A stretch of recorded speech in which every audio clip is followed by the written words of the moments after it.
Oi, Big Man, build me reinforcements.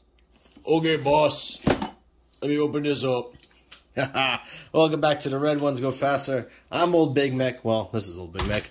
And today, we have got some reinforcements. Now, this box I've been waiting a long time for. 9 months. This is the special figure for Warhammer Plus. I just got it. Obviously, I signed up as soon as Warhammer Plus started, and I was already an app subscriber for the really terrible Warhammer app, but that's beside the point. And so by doing that, transferring my subscription over, and then paying for a full year, I was able to get the figure early. That being said, and I will talk about kind of what I feel about Warhammer Plus and all that stuff through this video, I did order both figures because, obviously, I'm going to get the Orruk. I am Old Big Mech.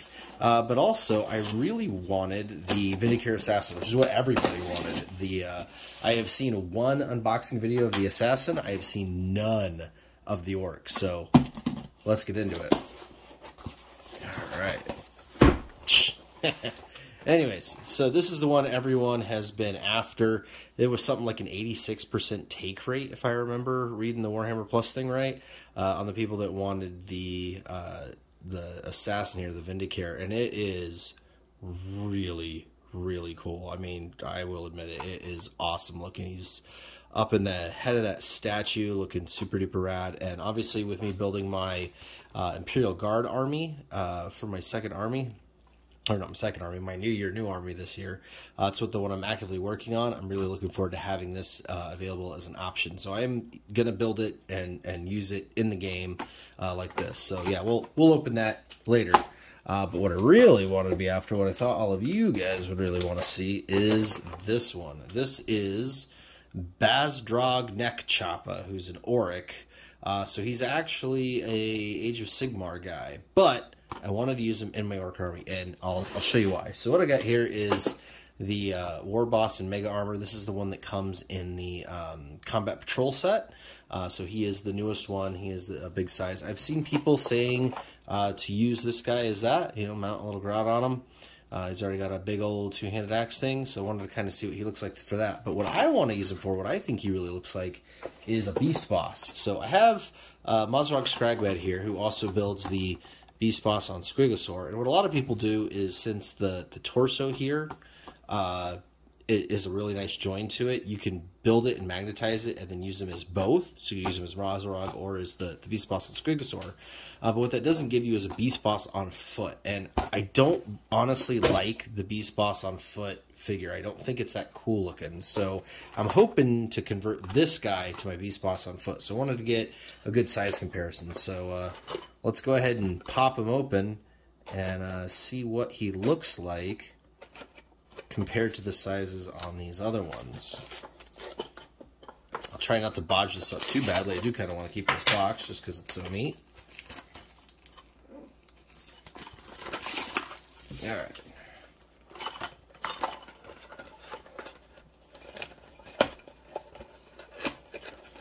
And out we come. So already you can see he is on a much larger base than the War Boss on Mega Armor, which is kind of what I was thinking. I'm not sure what size base the Beast Boss on foot is, though. I should probably look that up. But we got a Dreadnought size base there. Will you stop falling down? And this is our sprue. So got the body there. We got one leg, other leg. The arm is, it's a funky looking joint, but it is right at the shoulder, so there is some hope there to change that arm relatively easily. Okay, so I was worried about that. If you look at his armor on his wrist and his hand there, where the joint is kind of awkward. So if you were to cut all that armor off, you would be up past the elbow. So really, there's not going to be a good way of getting around cutting this hand to get rid of the hair there. I think your best bet is either to cut all the hair off completely, and then try to, I don't know, do something with putting a weapon in there, or just replace the whole arm. Same thing with the huge Choppa arm here. You could see the Choppa itself is molded into the arm. So he's going to be really difficult to modify and kit bash into whatever you're wanting. But this big old armor chain piece is really rad. I don't even see that on the guy. Oh, it's on his back. So check that out. That's on his back. This big old armor piece with the horns and the chains. That looks rad. So he's got some potential. He's got some potential. But yeah, let's see what he looks like compared to the Beast Boss. Because I do think the Beast Boss is a little bigger than the War Boss, if I remember correctly. But it's been a hot minute since I've had Bazdrogg out. Okay, so this is the Beast Boss's body, the back of his body. You can see right there. Matches up with the fur.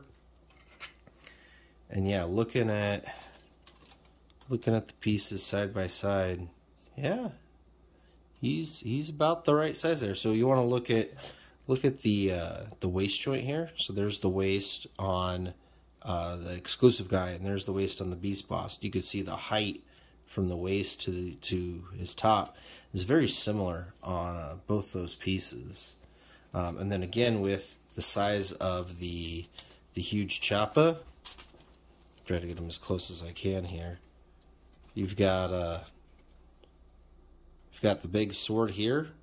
Just look at it compared to my knife. It's about that long. And then the huge Choppa there. So good length on that. So yeah, I really think he will go together well as a Beast Boss on foot. That's how I'm going to build him.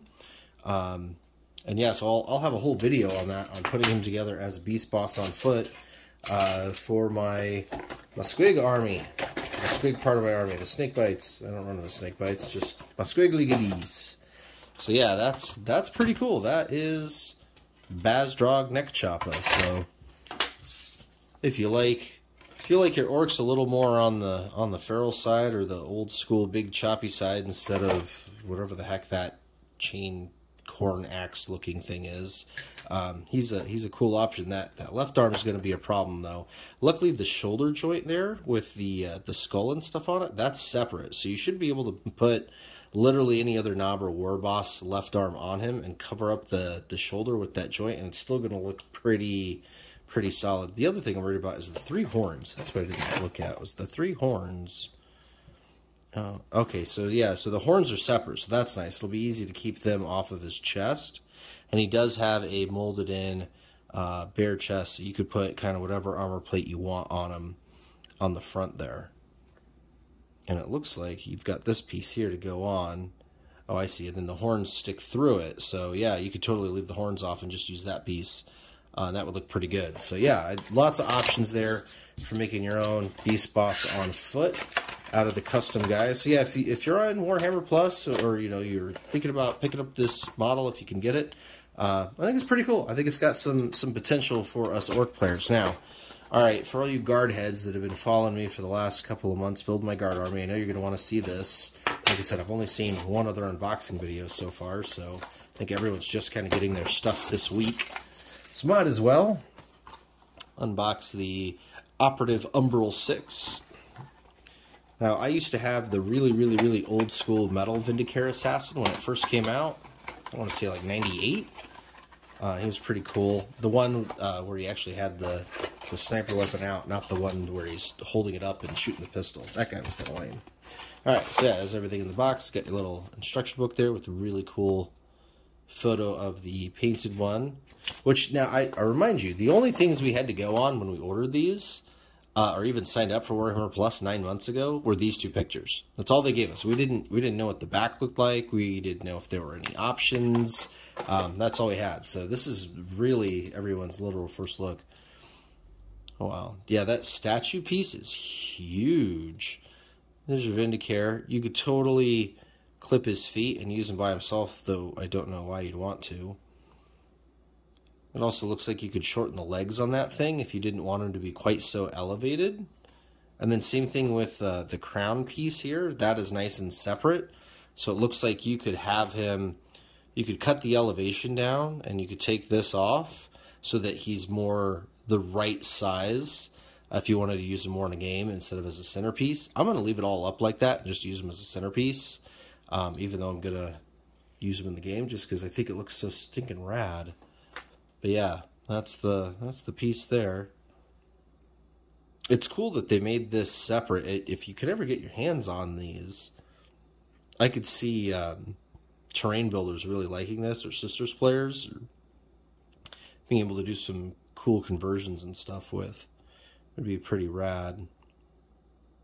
Yeah, you know what? I wonder, I bet you could saw his feet right off of that and then magnetize this and build up the whole, you know, the whole base thing, the whole statue, and leave the magnets in there and magnetize his feet and then be able to clip him on and off a regular base, if that was something you were interested in doing. I think that might be an option. Or, you know, actually, the feet are so small that could be a problem. I would magnetize, yeah, maybe the legs, cut in there somewhere. I don't know. But you got some options. You got some options in being able to take him off if you want to use him.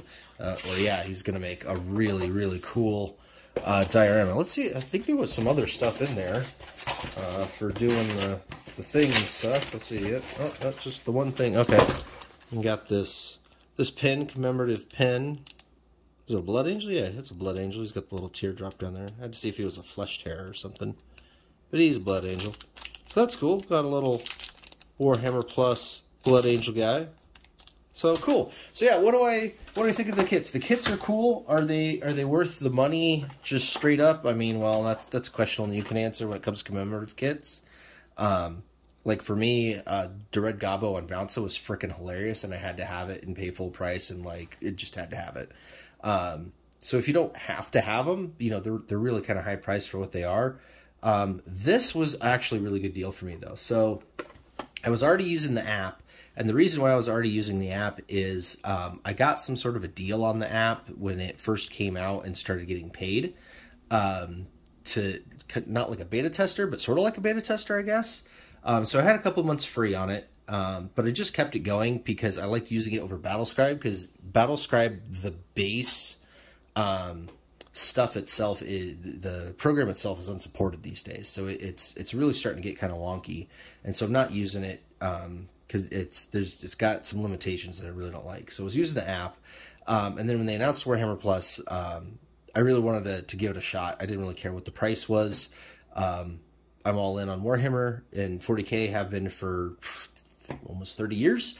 So yeah, it was super exciting to me no matter what they did with it. It doesn't necessarily have to be the animations. But in that year, well, I guess really it's only been 9 months. In the 9 months, so first of all, when you signed up for the year, there was a discount. And then like a couple months into it, they gave you a voucher for the web store. I want to say it was like $20 or $25. So I was able to use that. So that was, you know, more money back. And then you got one of these guys for free, and then you could buy the other one at just the regular price. It wasn't inflated or anything like that. So, you know, really looking at my year, and I want to say it was like $60 for the year. You know, you get 20 or 25 back on the store. So now you're looking at what, 35 or 40, and then your $40 dude was free. You know, so really I didn't pay anything to get Warhammer Plus for the year. Really, I got $25 of stuff in the web store and a kit that I was going to buy at full price anyway, and got the 9 months of some pretty cool animations and things anyway. That being said, I don't think the biggest draw in Warhammer Plus is actually the animation. To me, the biggest draw is the painting guides. You know, you can see this guy is unpainted. I've obviously got a lot of painted stuff on the channel. But yeah, watching those painting guides has been super useful.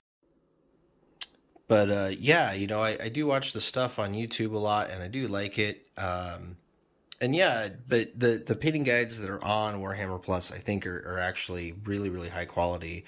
They're easy to watch, you know, and you really do learn some really great stuff from them. The other thing is the specials that they do. So like the kill team they did in Christmas with the Red Gobbo was really cool. And then the kill team that they did that followed the Blood Angels on the animation, which that show was really, really cool. Angels of Death was awesome. And having the kill team report with all of the terrain that matched was really rad. So I mean, they've had some really cool stuff on there. I've enjoyed some of the Hammer and Bolter episodes. I really like Interrogator. That one's been really cool. And then, yeah, getting the Exodite was really rad. So, you know, to me, I've gotten a bunch of really cool shows. I've gotten, you know, use of this app for the whole time. And I got, you know, my minis and stuff. You know, for me, it was a no-brainer. But also, the other really big thing is the archives. So, like, going in to get to the old Imperial Armor books, the old Forge Rule books and stuff, and be able to pull those up and read them, and look at the rules and you know, screenshot them and print them out and stuff.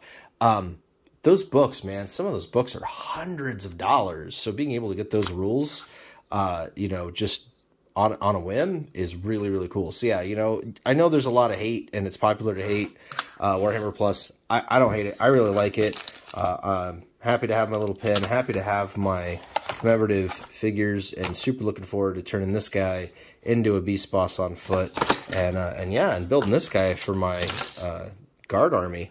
I don't know if I'm going to magnetize him or not. I might just build him like that and try to put him on the board like that all the time, because that's just kind of funny. That's the kind of thing I do. I mean, use this guy as a stompa here one day.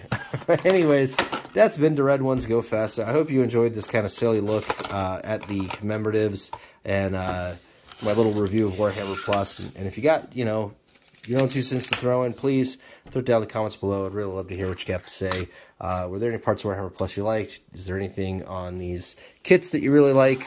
And yeah, let's have a conversation about it. So until next time, that's been the Red Ones Go Fasta, and I'm Old Big Mac. No, you're not. I'm Old Big Mac. Shut up, you.